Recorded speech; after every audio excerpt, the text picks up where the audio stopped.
तो हम लेकर चलते हैं आज पद्म पुरस्कार, यानी पद्म पुरस्कार जो शुरू किए थे वो पद्म पुरस्कार जो आज चल रहे हैं उनकी बात करें तो ये पद्म पुरस्कार 1954 से शुरुआत हुई है, यानी 1954 से पद्म पुरस्कार देने शुरू हुए थे। और इस पद्म पुरस्कार की बात करें तो ये हमारे भारत का दूसरा सबसे बड़ा पद्म पुरस्कार है, यानी दूसरा सबसे बड़ा पद्म पुरस्कार है पुरस्कारों में। और अगर पहले की बात करें तो पहला है हमारा भारत रत्न, यानी पहला भारत रत्न है और दूसरा है हमारा पद्म, यानी पद्म पुरस्कार।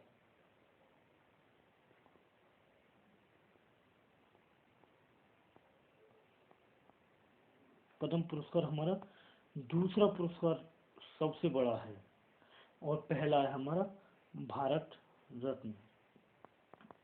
अब इनकी बात करें तो ये हर वर्ष 26 जनवरी को घोषणा की जाती है। 26 जनवरी को हर वर्ष प्रति वर्ष ये कहा जाता है, ये घोषणा की जाती है कि भारत रत्न जितने भी इन लोगों को मिलेगा उनकी घोषणा की जाती है। अब क्योंकि सब और 26 जनवरी को घोषणा होने के बाद 26 जनवरी को घोषणा होने के बाद ये जो बांटे जाते हैं वो मार्च और अप्रैल के मध्य में बांटे जाते हैं, इन दोनों के बीच बांटे जाते हैं।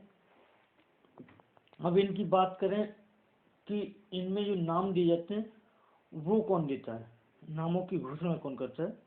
तो नामों की घोषणा जो करता है तो सरकार एक पद्म पुरस्कार समिति तैयार करती है, पद्म पुरस्कार समिति।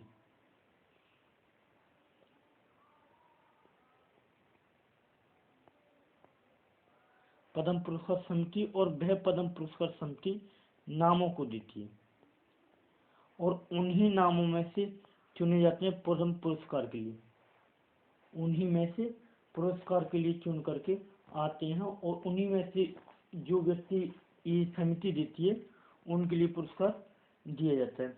अब इसके लिए कुछ शर्तें रखी हैं, जैसे वो शर्तें जो लागू करेगा उसके लिए पद्म पुरस्कार दिया जाएगा, अन्यथा नहीं दिया जाएगा और व्यक्तियों को पद्म पुरस्कार दिया जाएगा। जैसी शर्तें हैं, पहली शर्त है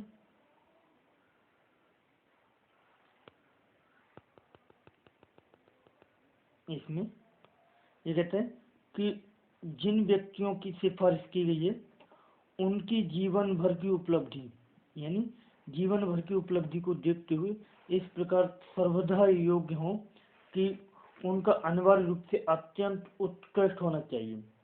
वो व्यक्ति जो इसके लिए चुने गए हैं वो अत्यंत उत्कृष्ट होने चाहिए और पुरस्कारों के लिए सिफारिश करते समय उच्चतम होने चाहिए, उनकी मानदंडों के आधार पर अपनाने चाहिए। अभी उच्च से उच्च मानदंड हमें देखने होंगे, उसके आधार पर ही हम ये पद्म पुरस्कार देंगे उसके लिए, क्योंकि पद्म पुरस्कार देश का दूसरा सबसे ऊंचा पुरस्कार है। पद्म पुरस्कार जो है देश का सर्वोच्च दूसरा पुरस्कार है। इसलिए यह भी विचार करना चाहिए कि वह व्यक्ति इसके लायक या राज्य पुरस्कार से सम्मानित किया गया है या नहीं। इससे पहले राष्ट्रीय या राज्य पुरस्कार से, यानी इससे पहले कोई ना कोई पुरस्कार उसे मिला होना चाहिए, कोई ना कोई पुरस्कार मिला होना चाहिए। अगर कोई पुरस्कार नहीं मिला है तो वह इसके लायक नहीं है। अगला है कि जो पुरस्कार दिए जाएंगे उन पुरस्कारों में ना तो महिला ना कमजोर वर्ग जैसी अनुसूचित जाति जनजाति यानी किसी भी तरह का कोई भी भेदभाव, दिव्यांग व्यक्ति किसी भी तरह का कोई भी भेदभाव नहीं किया जाएगा, वो समान रूप से हकदार हैं इसके लिए।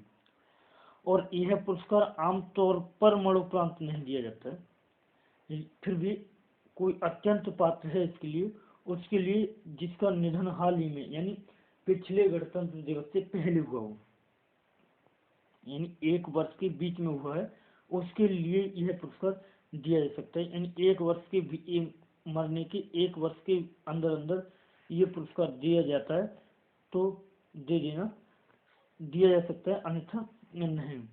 अगला है उच्चतर श्रेणी के पुरस्कार के लिए उस व्यक्ति के बारे में विचार किया जा सकता है, और जिन्हें यह पुरस्कार पहले प्रदान किए गए उनके लिए यह पुरस्कार दोबारा दिया जा सकता है कम से कम 5 साल के अंतर से। यह पुरस्कार उन्हें दोबारा दिया जा सकता है, कम से कम 5 साल का अंतर होना चाहिए। और यह जो पुरस्कार दिया जाएगा वो डॉक्टर और वैज्ञानिकों को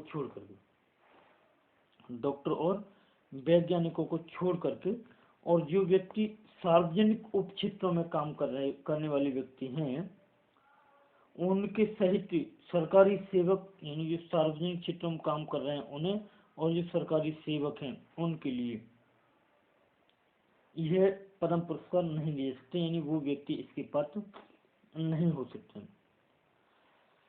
अब इसकी जो ऑनलाइनिंग शुरू होती है, ऑनलाइन नामांकन प्रक्रिया इसकी शुरू होती है, तो वो ऑनलाइन नामांकन प्रक्रिया इसकी 1 मई 2020 से शुरू होकर के 15 अगस्त 2020 तक चलती है। यानी अप्रैल, मई, जून, जुलाई, अगस्त तक चलती है।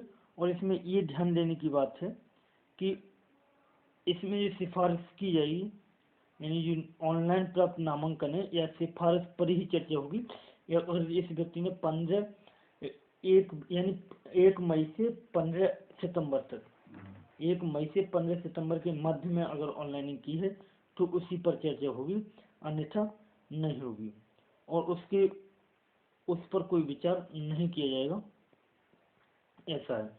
अब इनकी बात करें तो पद्म पुरस्कार जो होते हैं वो कितने प्रकार के होते हैं, यानी पद्म पुरस्कार कितने भागों में बांटे गए हैं, तो ये पद्म पुरस्कार जो है 3 भागों में बांटे गए हैं। पद्म पुरस्कार 3 भागों में बांटे गए हैं। इनमें पहला है पद्मश्री,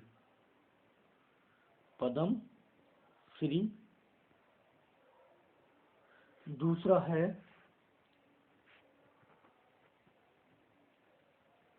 पद्म भूषण,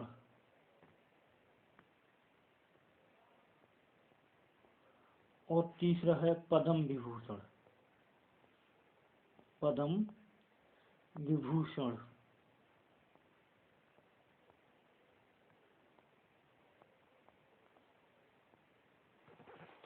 विभूषण और जो पद्म भूषण दिया जाता है, पद्मश्री जो दिया जाता है, पद्मश्री केवल और केवल ऐसे व्यक्तियों को दिया जाता है जो विशिष्ट सेवा के लिए, यानी ऐसा काम किया हो उन्होंने जो विशिष्ट है, ऐसे कार्य करने वाले हैं जो विशिष्ट हैं, उनके लिए पद्मश्री पुरस्कार दिया जाता है। पद्म विभूषण उन्हें दिया जाता है जिन्होंने उच्च विशिष्ट काम किया है, उनके लिए पद्म भूषण पुरस्कार दिया जाता है।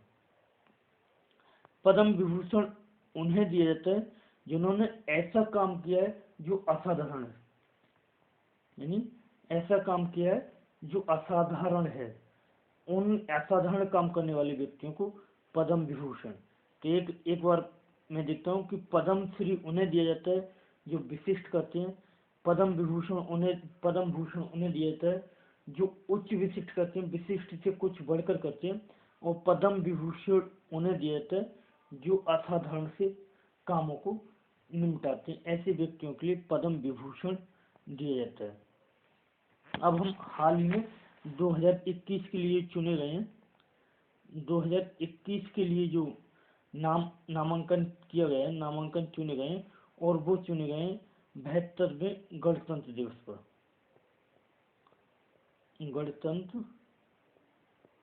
पर। याद रखें कि प्रति वर्ष गणतंत्र दिवस यानी 26 जनवरी को ही ये पुरस्कार घोषित किए जाते हैं, इनके नाम घोषित किए जाते हैं। अब जैसे देखें कि हाल ही में ये पुरस्कार किस किसे दिया गया, मतलब देने की घोषणा हुई है।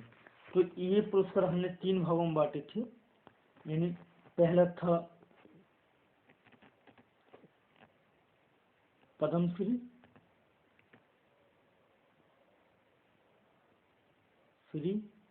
दूसरा था पद्म भूषण,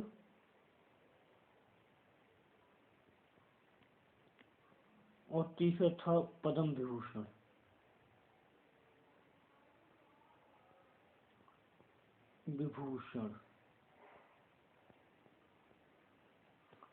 अब जो पद्मश्री दिया गया है, हाल ही में जो पद्मश्री देने की बात हुई है, वो पद्मश्री एक गुलफाम अहमद है। गुलफाम अहमद, यानी गुलफाम अहमद को देने की बात हुई है, गुलफाम अहमद। और गुलफाम अहमद कला में कार्यरत हैं। इनका कला में विशेष ज्ञान है। इन्होंने योगदान दिया है कला के लिए, तो इससे कला में योगदान, गुलफाम ने कला में योगदान दिया। गुलफाम के कला में श्री गुलफाम के कला में योगदान देने के कारण ही इन्हें पद्मश्री सम्मान से नवाजा जाएगा। और दूसरे हैं सुश्री पी अनीता। ये भी सुश्री पी अनीता जो है वो खेल से हैं। सुश्री पी अनीता को पद्मश्री दिया जाएगा क्योंकि ये खेल से संबंधित है। इनका भारत के लिए खेल में योगदान है। और तीसरे हैं राम स्वामी अनबरपू, यानी अनबरपू। ये तीसरे हैं वो राम स्वामी अनबरपू, राम स्वामी अनबरपू बरपू, यानी ये 3 लोग चुने गए हैं साधारणतः। ये 3 लोग पद्मश्री के लिए, वैसे तो बहुत सारे हैं लेकिन मैं इनमें से 3 के नाम लिए कि ये पद्मश्री के लिए चुने गए हैं। अगला आता है पद्म भूषण, यानी पद्म भूषण। और पद्म भूषण के लिए चुने जाते हैं वो होते हैं उच्च विशिष्ट वाले, यानी उच्च विशिष्ट काम जो करते हैं, उच्च विशिष्ट काम। ये तो विशिष्ट वाले हैं, ये विशिष्ट वाले हैं, वो उच्च विशिष्ट वाले होते हैं जो उच्च विशिष्ट काम करेंगे, उन्हें दिया था पद्म भूषण। और पद्म भूषण पाने वाले हैं, एक हैं सुश्री कृष्णा अय्यर, सुश्री कृष्ण अय्यर हैं, और शांत कुमारी हैं,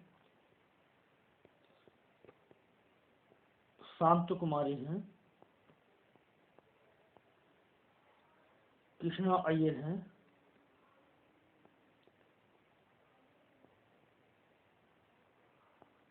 अय्यर हैं, और अगले हैं, एक है इसमें तरुण गोसाई,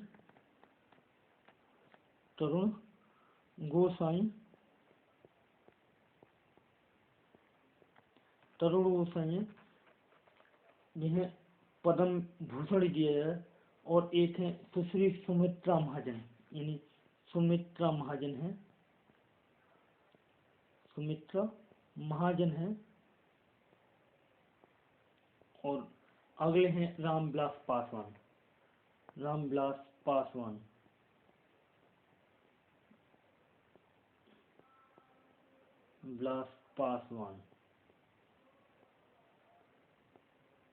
तो यानी ये जो है इनके नाम पद्म भूषण के लिए नामित किए हैं। कृष्णा अय्यर, शांति कुमारी, तरुण गोसाई, और सुमित्रा महाजन, और रामविलास पासवान। ये नाम जो लिए गए, यानी रामविलास पासवान हैं, सुमित्रा महाजन हैं, तरुण गोसाई हैं, शांत कुमारी हैं, कृष्णा अय्यर हैं, ये सभी नाम यानी पद्म भूषण के लिए नामित किए हैं। अगला है पद्म विभूषण, और पद्म विभूषण के लिए नामित किए हैं, उनमें एक तो जापान के पूर्व प्रधानमंत्री हैं पद्म विभूषण,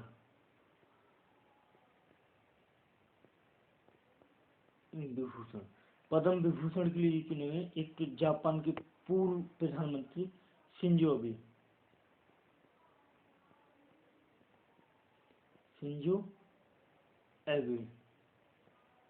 चुने गए। शिंजो अबे जापान के पूर्व प्रधानमंत्री हैं। इसके बाद जो अगले चुने गए दूसरे वो है SP बाला सुब्रमण्यम। SP बाला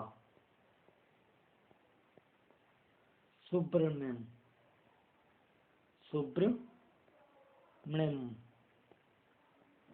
ये चुने गए। इसके बाद अगले चुने गए डॉक्टर बेलो मुन्नाप्पो हेगड़े। डॉक्टर बेलो मुन्नाप्पे हेगड़ो ये चुने गए। इसके बाद जो तीसरे यानी अगले हैं वो हैं सुदर्शन साहू ये चुने गए हैं। अब इनमें ये चुने गए डॉक्टर बेल्लोनोप्पो यानी बेल्लो मुन्नाप्पे। जो बेल्लो मुन्नाप्पे हेगड़ो चुने गए वो चिकित्सा से हैं। ये हैं चिकित्सा से यानी डॉक्टर हैं, ये पेशा के डॉक्टर हैं। डॉक्टर बेल्लो मुन्नाप्पे हेगड़ो डॉक्टर बेल्लो मुन्नाप्पो हेगड़ो चिकित्सा से हैं। तो वहीं SP बालासुब्रमण्यम जो हैं वो गायकी से हैं, ये गायक हैं। SP बालासुब्रमण्यम जो है वो गायक हैं, ये गायक हैं। इन्हें इसलिए पद्म विभूषण से नवाजा जाएगा। और प्रधानमंत्री शिंजो आबे जो कि जापान के प्रधानमंत्री हैं उन्हें भी इससे नवाजा जाएगा।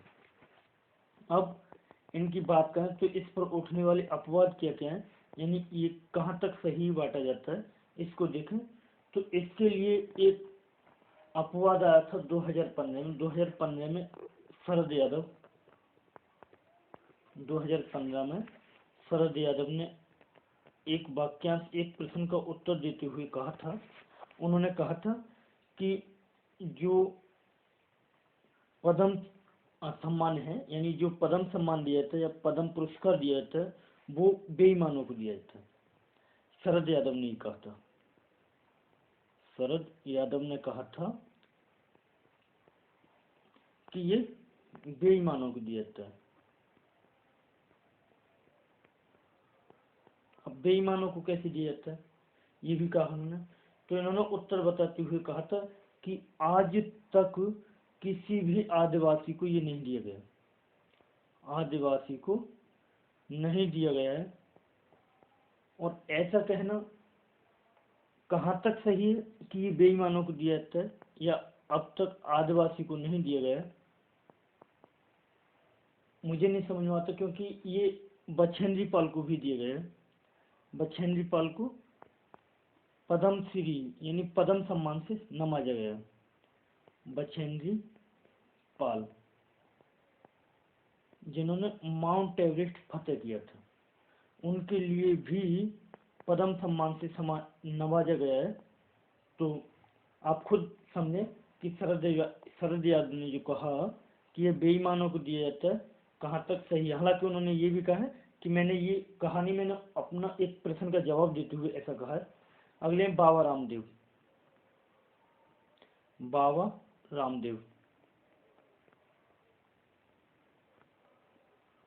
बाबा रामदेव भी कुछ ऐसा ही कहते हैं। बाबा रामदेव कहते हैं कि ये राजनीति में लिप्त व्यक्ति को दिया जाता है, यानी राजनीति जिसके पास है, राजनीतिज्ञ जो है उसे दिया जाता है। इनकी बातों में कहीं ना कहीं तो ऐसा लगता है कि हाँ है कुछ ना कुछ राजनीतिक व्यक्तियों को, लेकिन कहीं कहीं ऐसा मिलेगा जो राजनीति से परे हैं। लेकिन उन्होंने एक शब्द और यूज किया था कि ये लविंग वालों को दिया जाता है, लविंग यानी लविंग व्यक्तियों को दिया जाता है, उन व्यक्तियों को दिया जाता है जो दबाव डलवाते हैं, यानी जो दबाव डलवा लेते हैं। लविंग का मतलब होता है दबाव डलवाना।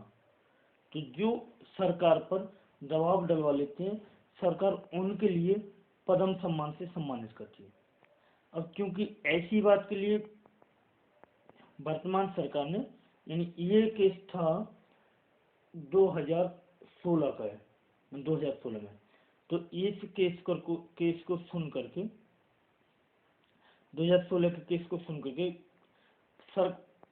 उस समय की सरकार ने ये कहा कि पद्म श्री पर राजनीति ना करें, क्योंकि ये है जो पद्म है या पद्म श्री है यानी पद्म पुरस्कार है वो सभी का है, और जो सभी की चीज हो उस पर राजनीति ना करें।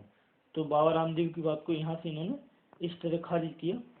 अगले हैं इसके बाद 2010, इससे पहले 2010 का केस है संत सिंह चटवाल का। संत सिंह चटवाल, संत सिंह चटवाल, संत सिंह चटवाल क्या थे?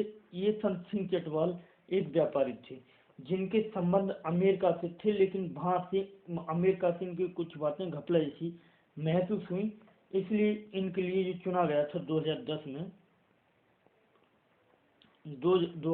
में मनमोहन सरकार, उस समय मनमोहन सरकार थी। मनमोहन सरकार के टाइम पर जब इन्हें चुना गया था, और श्रीमती प्रतिभा पाटिल उस समय शायद राष्ट्रपति हुआ करती थी, प्रतिभा पाटिल, तो उनके टाइम पर जब इन्हें चुना गया तो बीजेपी ने इनका खुलकर विरोध किया, और उन्होंने कहा, प्रकाश जावड़ेकर बीजेपी के उस समय जो प्रवक्ता थे, आज भी प्रवक्ता हैं, प्रकाश जावड़ेकर, तो प्रकाश जावड़ेकर ने उनका इस बात पर विरोध किया कि ये सम्मान उनके लिए नहीं जाना चाहिए जिनकी छवि अच्छी नहीं है, और इसके लिए प्रकाश जावड़ेकर ने उस समय राष्ट्रपति प्रतिभा पाटिल और प्रधानमंत्री, जो राष्ट्रपति थे वो प्रतिभा पाटिल थी 2010 में, और जो प्रधानमंत्री थे वो मनमोहन सिंह थे। तो इनके लिए एक लेटर लिखा और इसमें इसका कड़ा विरोध जताया कि जो पद्म पुरस्कार जा रहा है संत सिंह चटवाल के लिए, वो ऐसा नहीं होना चाहिए, ये पुरस्कार सही लोगों को ही जाना चाहिए। एक केस ऐसा ही एक केस है 2016 का। 2016 में अदनान, जो अदनान सामी गायक हैं, अदनान सामी सिंगर यानी गायक है, गायक, ये पाकिस्तानी था। तो पाकिस्तानी अदनान सामी यानी पाकिस्तानी अदनान सामी जो थे, पाकिस्तानी अदनान सामी को 2016 में यानी 1 जनवरी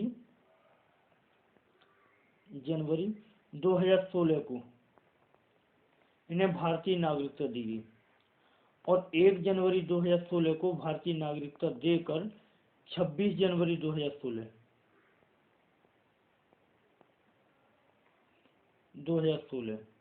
26 जनवरी 2016 को इन्हें पद्म के लिए नामित किए गए। अब पद्म के लिए नामित किए गए थे, ऐसे में कांग्रेस ने, यानी 2016 में बीजेपी सरकार थी, तो ऐसे में कांग्रेस सरकार ने इनके नाम पर या इनकी उस उपस्थिति के लिए उनके नाम की समिति, इनका नाम जो समिति ने रखा उस पर विरोध जताया, और कांग्रेस ने इसके पीछे कारण बताया कि अदनान सामी के पिता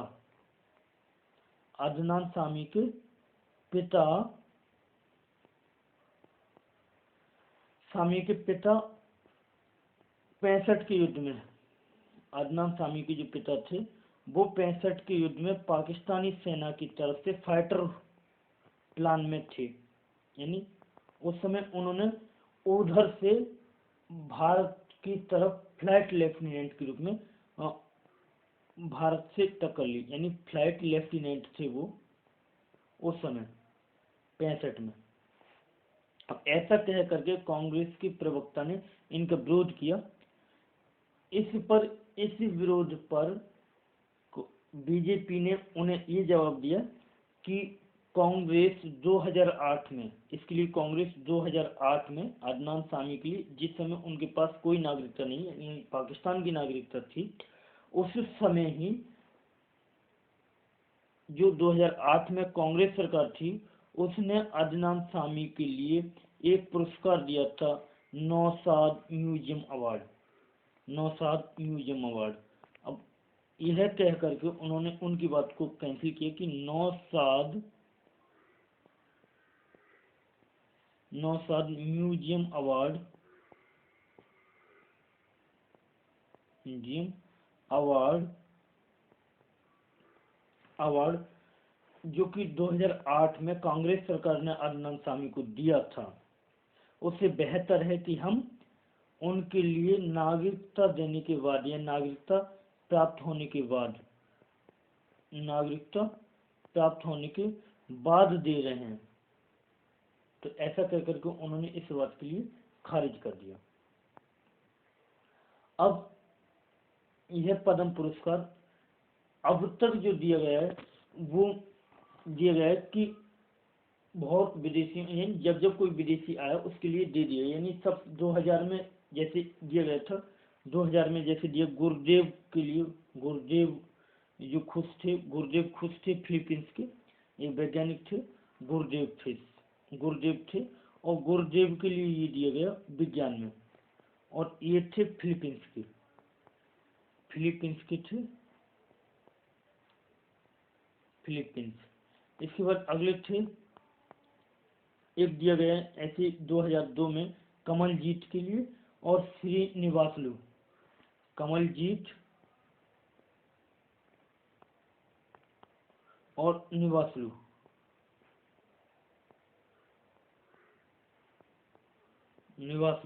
यानी कमलजीत और निवासलू दोनों ही अमेरिका के थे, इनके लिए दिया गया। सत्यनारायण यूके के थे, उनके लिए दिया गया। जानकीनाथ मलेशिया के थे, जानकीनाथ मलेशिया के थे, उन्हें भी ये अवार्ड दिया गया।